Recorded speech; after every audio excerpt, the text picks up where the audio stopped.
కార్తీక మాసంలో దాన ధర్మాలు చేస్తూ ఉంటాం.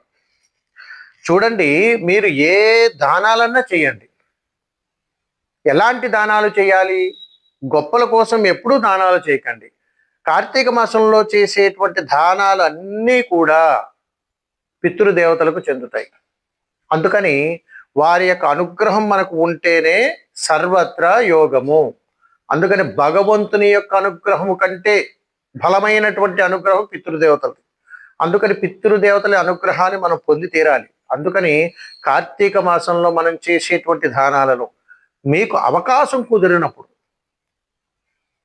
ఒక మనిషి సంపూర్ణముగా తృప్తిగా ఆహారాన్ని వండుకోవటానికి కావలసినటువంటి ద్రవ్యములు అన్నింటినీ సిద్ధం చేసి వాటిని మీకు దగ్గరలో ఉన్నటువంటి ఎవరైనా ఒక బ్రాహ్మణోత్తముడికి ఇచ్చి వారి యొక్క ఆశీర్వాదాన్ని స్వీకరించాలి.